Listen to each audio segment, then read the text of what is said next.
नमस्कार साथियों। Online teaching में असेसमेंट्स को डिजाइन करते समय शिक्षक अनेक प्रकार के कंसिडरेशंस करते हैं और फिर टेक्नोलॉजी का उपयोग करके वे काफी एफर्ट्स के बाद एक इफेक्टिव और इंगेजिंग असेसमेंट डिजाइन कर पाते हैं। लेकिन इन असेसमेंट्स का उपयोग करके ऑनलाइन प्लेटफॉर्म पर छात्रों का मूल्यांकन कर पाना शिक्षक के लिए इतना सहज भी नहीं होता जितना हमें लगता है। ऑनलाइन मूल्यांकन में अनेक प्रकार की चुनौतियां होती हैं। आज इस सत्र में हम इन्हीं चुनौतियों के बारे में विस्तार से चर्चा करेंगे और साथ ही इन चुनौतियों से कैसे निपटा जाए, इसके लिए किन स्ट्रैटेजीज को अपनाया जाए, ये समझेंगे। ऑनलाइन क्लास में ट्रेडिशनल क्लास की तरह शिक्षक द्वारा छात्रों पर निगरानी रख पाना आसान नहीं होता है और इस कारण से असेसमेंट के समय ये इंश्योर करना मुश्किल होता है कि छात्रों द्वारा किया गया असेसमेंट टास्क कितना ऑथेंटिक है। वो कार्य उन्होंने स्वयं पूरा किया है या फिर किसी प्रकार की चीटिंग की सहायता से पूरा किया गया है। इसके अनेक कारण हैं, जिसमें सबसे सिग्निफिकेंट है शिक्षकों द्वारा छात्रों का सीधे सुपरविजन ना कर पाना। इससे छात्रों को अन्य सोर्सेस का प्रयोग करके चीटिंग करने का अवसर आसानी से मिल जाता है। दूसरे छात्रों के लिए इंटरनेट का प्रयोग करके चीटिंग करने के लिए संसाधनों जैसे टेक्स्ट बुक, वेबसाइट या फिर दूसरे साथियों से पूछकर कार्य कर लेना, ये भी सहज होता है। छात्र कुछ एडवांस टेक्नोलॉजिकल टूल्स का प्रयोग करके शिक्षक द्वारा अपनाए गए सिक्योरिटी मेजर्स को बाईपास कर सकते हैं, जैसे screen sharing, virtual private networks या फिर कस्टम बिल्ड चीटिंग सॉफ्टवेयर्स का प्रयोग करना। इसके अलावा छात्र ऑनलाइन एनवायरनमेंट में अकेले बैठ के जब असेसमेंट कार्य करते हैं, तो ऐसे में एकेडमिक ऑनेस्टी को बनाए रखने के लिए वह खुद को कम ही अकाउंटेबल पाते हैं। इस प्रकार इन सभी कारणों के कारण ऑनलाइन असेसमेंट की ऑथेंटिसिटी पर प्रश्न खड़ा हो जाता है। असेसमेंट की ऑथेंटिसिटी को बनाए रखने के लिए शिक्षक कुछ स्ट्रैटेजीज अपना सकते हैं, जैसे चीटिंग किए गए कंटेंट की पहचान करने के लिए प्लैगरिज्म डिटेक्शन सॉफ्टवेयर्स का प्रयोग कर सकते हैं। ये शिक्षक को आसानी से ये बता देते हैं कि गया कार्य कितना ओरिजिनल है और कितना दूसरे संसाधनों से कॉपी किया गया है। शिक्षक को असेसमेंट्स डिजाइन करते समय ऐसे प्रश्न या कार्य देना चाहिए जो क्रिटिकल थिंकिंग, प्रॉब्लम सॉल्विंग और नॉलेज एप्लीकेशन पर बेस्ड हो। इस प्रकार के कार्य में छात्रों को नकल करने की पॉसिबिलिटी कम होती है, क्योंकि इसके लिए उन्हें अपनी समझ और एनालिटिकल एबिलिटीज का प्रयोग करके ही कार्य पूरा करना पड़ता है। शिक्षक को छात्रों के साथ ईमानदारी और नैतिक व्यवहार जैसे गुणों पर चर्चा करनी चाहिए तथा एकेडमिक डिसऑनेस्टी के संभावित परिणामों के प्रति छात्रों को जागरूक करना चाहिए। इससे छात्र स्वयं ही अपने कार्य में एकेडमिक इंटीग्रिटी बनाए रखने के लिए प्रेरित होंगे। साथ ही शिक्षक को भी इन संदर्भों में रोल मॉडल की तरह प्रस्तुत रहना चाहिए। इसके अलावा शिक्षक विभिन्न टेक्नोलॉजिकल सॉल्यूशंस को भी ऑप्ट कर सकता है, जैसे रिमोट प्रॉक्टरिंग, ब्राउजर लॉकिंग आदि। ऑनलाइन असेसमेंट में दूसरी बड़ी समस्या आती है टेक्निकल फेलियर के इश्यूज। कई छात्रों के पास अच्छे बैंडविड्थ का इंटरनेट नेटवर्क नहीं होता, तब उन्हें असेसमेंट के दौरान इंटरप्शंस मिलते हैं, जिससे छात्र समय पर अपना असेसमेंट कार्य पूरा करने में असमर्थ होते हैं। कभी-कभी छात्रों को अपने मोबाइल या लैपटॉप डिवाइस में कोई समस्या अनुभव होती है या फिर उन्हें उपयोग किए जाने वाले सॉफ्टवेयर्स पर कार्य करने में कोई समस्या आ रही होती है, जिससे वे अपना असाइनमेंट कार्य पूरा नहीं कर पाते और उसे जमा नहीं कर पाते।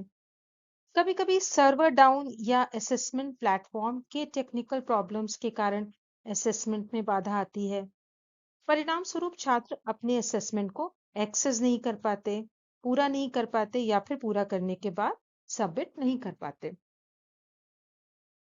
कभी-कभी टेक्निकल ग्लिचेस या फिर पुअर इंटरनेट कनेक्टिविटी के कारण डेटा लॉस जैसी समस्या उत्पन्न हो जाती है। इससे असेसमेंट कार्य शिक्षक तक पहुंच नहीं पाता, जिस कारण छात्र के समय और प्रयास दोनों का ही बहुत नुकसान होता है। सभी छात्रों के टेक्निकल सेटअप और इंटरनेट कनेक्शंस अलग-अलग होते हैं, जिस कारण उनके टेक्नोलॉजी से संबंधित अनुभव भी अलग-अलग होते हैं। कुछ छात्रों को ऑनलाइन असेसमेंट को शीघ्रता से पूरा कर पाना आसान होता है, तथा कुछ छात्रों को इसे पूरा करना समय से पूरा करना कठिन होता है। टेक्निकल समस्याओं से निपटने के लिए शिक्षक को ऐसे असेसमेंट प्लेटफॉर्म्स और टूल्स को चुनना चाहिए जो रिलायबल हो तथा छात्रों के कार्य करने की दृष्टि से यूजर फ्रेंडली भी हो। यदि किसी प्रकार की कोई टेक्निकल इशू की जानकारी शिक्षक को मिलती है, तो उसे चाहिए कि वो असेसमेंट पूरा करने की डेडलाइंस को थोड़ा बढ़ा दे, जिससे सभी छात्र अपना कार्य पूरा करके सबमिट कर पाए। यदि संभव हो तो शिक्षक एक टेक्निकल सपोर्ट यूनिट का निर्माण या व्यवस्था कर दे, जो मूल्यांकन के दौरान छात्रों के समक्ष आने वाली टेक्निकल समस्याओं पर उनकी मदद कर सके। शिक्षक को असेसमेंट के दौरान किसी टेक्निकल फेलियर की स्थिति में प्लान बी के साथ रेडी रहना चाहिए। इसका अर्थ है कि उसे ऐसे मूल्यांकन विकल्पों को तैयार रखना चाहिए जो कि टेक्नोलॉजी पर कम डिपेंड करते हों, जैसे कोई रिटन असाइनमेंट या फिर कोई ओरल प्रेजेंटेशन आदि। छात्रों को इस आकस्मिक बदलाव की योजना से शिक्षक को पहले ही परिचित करवा देना चाहिए, जिससे कि वे मानसिक रूप से दूसरी स्थिति में जाने के लिए तैयार रहें। शिक्षक के लिए ऑनलाइन असेसमेंट्स में छात्रों को कॉग्निटिवली इंगेज करना बहुत चुनौतीपूर्ण होता है, जो उनके प्रदर्शन व प्रेरणा को भी प्रभावित करता है। ऐसा इसलिए होता है क्योंकि ट्रेडिशनल लर्निंग में जिस तरह छात्र शिक्षक से सीधे और तुरंत इंटरैक्ट कर पाते हैं, ऐसा ऑनलाइन क्लास में उनके लिए संभव नहीं होता है। ऑनलाइन असेसमेंट के दौरान छात्रों को शिक्षक से किसी कंफ्यूजन या डाउट होने पर संपर्क करना इतना सरल नहीं होता है, जिससे असेसमेंट प्रोसेस में वे बहुत कनेक्टेड और इंगेज्ड अनुभव नहीं करते हैं। मूल्यांकन में अगर इंटरैक्टिव एलिमेंट्स का अभाव होता है, जैसे ग्रुप डिस्कशन, प्रैक्टिकल एक्टिविटीज या फिर रियल टाइम फीडबैक, तो छात्र एक प्रकार से उदासीन अनुभव करते हैं और उन्हें लर्निंग में फोकस करने और मोटिवेट होने में भी कठिनाई होती है। ऑनलाइन असेसमेंट के दौरान अगर छात्र दूसरी गतिविधियों में संलग्न हो जाते हैं, जैसे सोशल मीडिया पर कोई नोटिफिकेशन देखने में या फिर किसी दूसरी कॉल आदि पर, तो इसका प्रभाव असेसमेंट पर उनका ध्यान केंद्रित करने पर पड़ता है और उनकी परफॉर्मेंस भी अफेक्ट होती है। ऑनलाइन असेसमेंट में छात्र अच्छी परफॉर्मेंस के लिए स्वयं को कम ही अकाउंटेबल अनुभव करते हैं, जिससे उनका अचीवमेंट लेवल भी लो हो जाता है।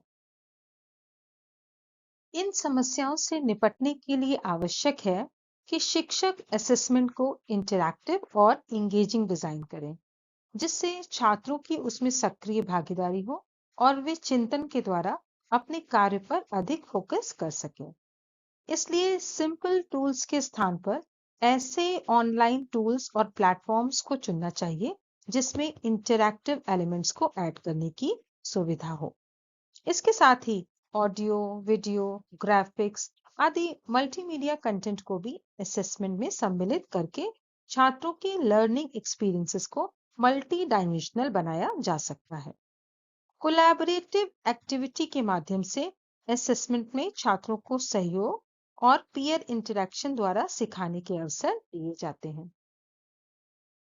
इसके साथ ही शिक्षक द्वारा छात्रों को यह भी बताना चाहिए कि मूल्यांकन कार्य में उनकी सक्रिय भागीदारी और एफर्ट्स का क्या महत्व है तथा छात्रों से असेसमेंट में किस प्रकार के प्रदर्शन की अपेक्षा है।